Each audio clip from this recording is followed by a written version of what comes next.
This petition is designed to focus the people of Burlington on what's at stake for them. And most people aren't aware, but if this F-35 comes to the Burlington airport, the potential liability of the city of Burlington could be enormous.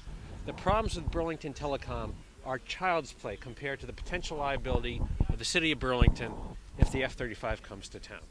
There will be perhaps hundreds, perhaps thousands of claims for damages against the city.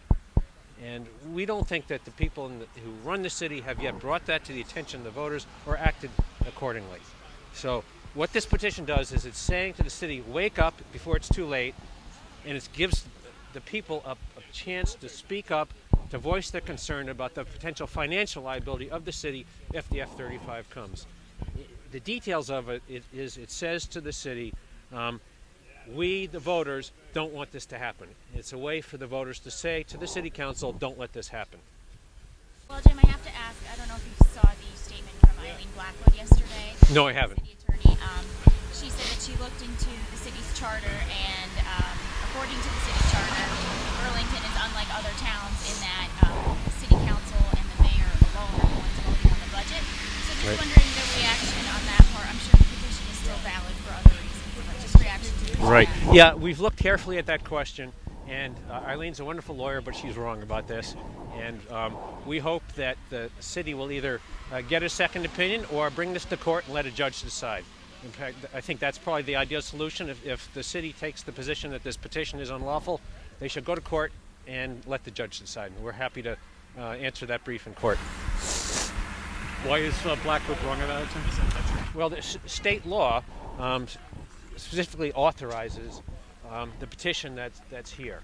And the city's position is, the city council in general has the authority to run the airport under the city charter, which is true. But this is a specific statute in the general statutes that specifically says when a municipality owns an airport, the budget for construction and operation has to be set by vote of the public. And there's nothing in the city charter that specifically deals with that subject. And lawyers anywhere will tell you that a specific statute controls over a more general provision. I would add further that if the specific statute addresses the right of the public to vote on an important matter, then it's good public policy to let the public vote and to interpret, if there's an ambiguity or a conflict, to interpret it in a way that favors letting the public vote. The statute does not impose a time frame on you don't have 60 days, 90 days, or 180 days to get all the signatures.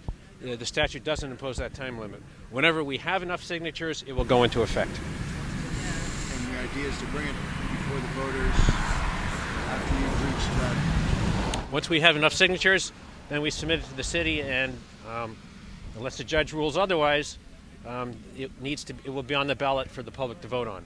And again, if the public says the right thing and says no, the public will be protecting the city from potentially hundreds or thousands of claims for damages. What's the hope, for today outside town meeting? Well, the hope for today is really to start the education process, to let people in Burlington know that it's in their own financial self-interest to say no to the F-35. If you do the math, suppose it's $50,000 damage to 3,000 homes. It's millions of dollars of damage the city may pay to property owners for the lost value of their homes. And in some homes, the value lost may be almost the complete value of the home. There's a lot of those homes that, in effect, city taxpayers, Burlington city taxpayers, are going to be paying to people in Winooski. And, of course, the whole nature of Winooski is going to change. Are there property owners that have signed on and agreed to or threatened to bring suit? Yes, they've contacted me, and if down the road this happens, there are lawyers such as me and many other lawyers, and Chittenden County has no shortage of lawyers. This will be a lawyer full employment bill. Why not just have an up or down vote on the F-35, an advisory vote, let's say, rather than saying to voters, you got to, in essence, strangle the airport? I think that'd be a great idea. And so, if the city council wanted to put this plebiscite on, have a special town meeting, that'd be a great idea. Well, why don't you petition for that rather than saying, let's kill the airport's construction budget? The reason is that under the city charter, the public cannot compel the city council to put anything on the ballot unless you've got a specific statute. This is a specific statute that says the public decides this question. Under the city charter, we could do a petition and get 1 million names on it, and we could not compel the city council to put anything on the vote. They would, yeah. I would hope so, yeah. I'm just wondering about the politics of this. Yeah, my understanding is the city council has debated this before, and they've never decided to put anything up for a vote. And maybe that is something good that would come of this, which is the city council could say, well, let's have a public vote on it. And then I suspect my clients would be very eager to have that, and the petition process might stop. And what is the process now until a ruling has been made? What will you be doing? Well, the process is the legal process is going on at several levels. This petition is just one part of the legal process. We filed a formal request with the Act 250 district coordinator for a legal ruling that the changes at the airport for the F-35 require an Act 250 permit. We made that request in December. The city attorney's office responded to it. I've responded to their response. We expect a ruling any day now by the district coordinator. Whoever loses that ruling will appeal it to environmental court. If we lose it, we will be in environmental court asking the judge to decide that this cannot go forward without an Act 250 permit. And if whoever loses that has the right to appeal it to the Vermont Supreme Court. So that process has been in effect since December. And regardless of what happens to the petition, regardless of what happens with the EIS, regardless of what the Secretary of the Air Force decides, this will go forward in Vermont State Court. We're not going to get started with the highest level of vigor until we've got a decision from the Air Force that they're actually going to bring the F-35 here. Because if they decide against it, we don't really need to do the petitioning. That will be the end of it. But the Air Force will know that they're not making the final decision.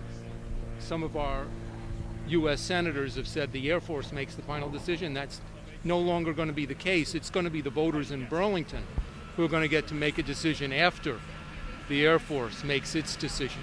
I've sent the copies of the petition to the city of Burlington and to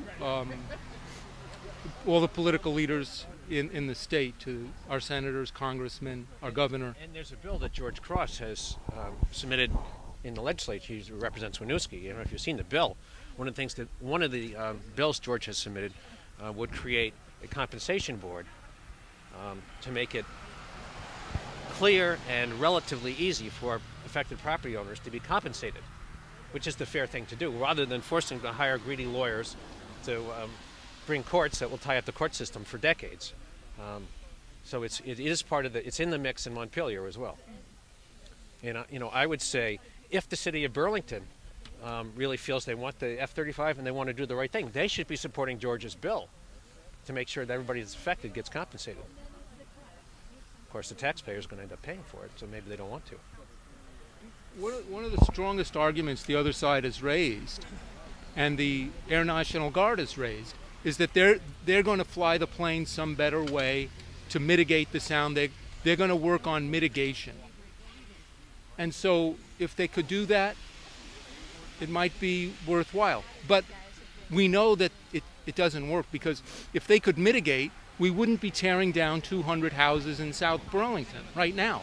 55 have already been destroyed. Another 120 or 130 are scheduled for demolition. So why wouldn't they have done their mitigation if it would work?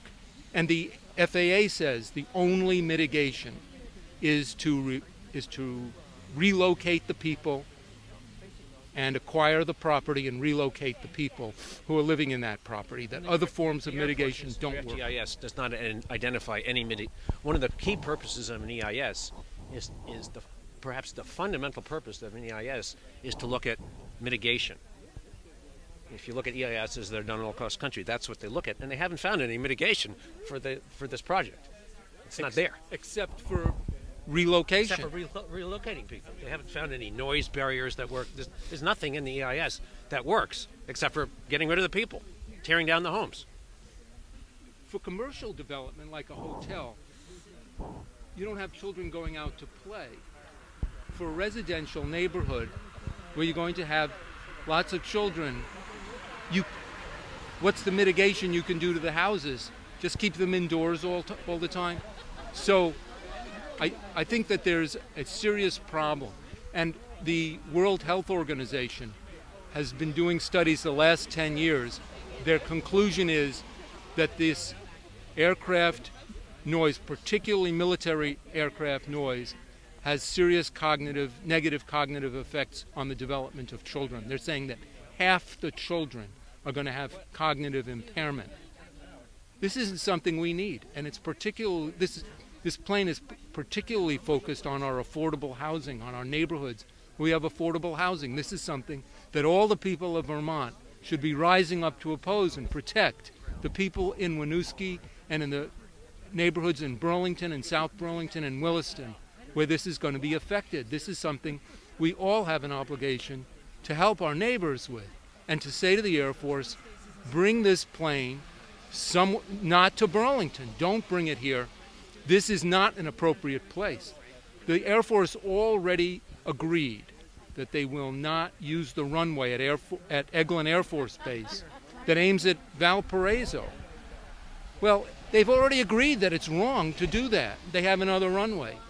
They have other airports they could bring the F-35. They don't have to bring it here.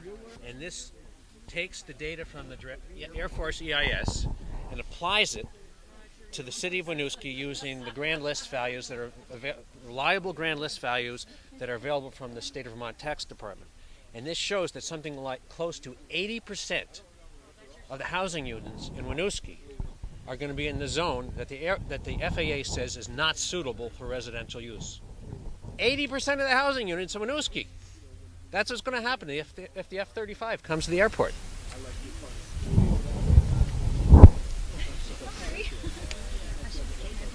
And those people will need to be compensated by the people of Burlington. That's a lot of money.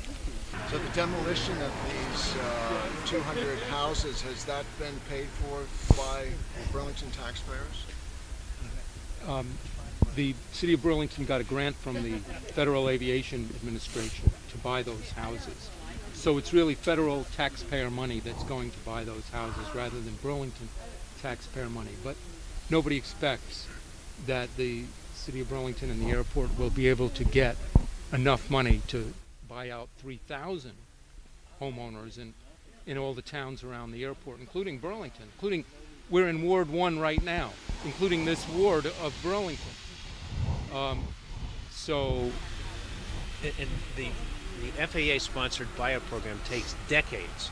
It's dependent on annual congressional appropriations, and homes that have been affected for 20 or 30 years are now being put on the list that they may be purchased. So even if the federal taxpayers were willing to pay the millions and millions that would be at stake here, it may be 20, 30, 40 years before it happens. In the meantime, the houses are, according to the FAA, not suitable for residential use. And try selling one. One interesting thing about that sale is that we had a report from the Greater Burlington Industrial Corporation a few months ago. They said that, these houses near the airport are being sold at pretty good prices. But what wasn't really made very clear in their report was that it was this federal funding that was buying almost all those homes.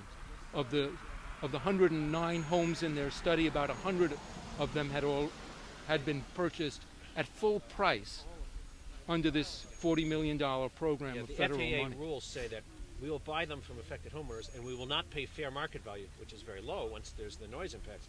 We will pay value as if there are no airplane noise impacts. So when the GBIC went public and said, hey, look, we've done the study showing there's no impact on fair market value, they were looking at purchases that, by law, didn't take into account airport noise. So that's what Jimmy's talking about.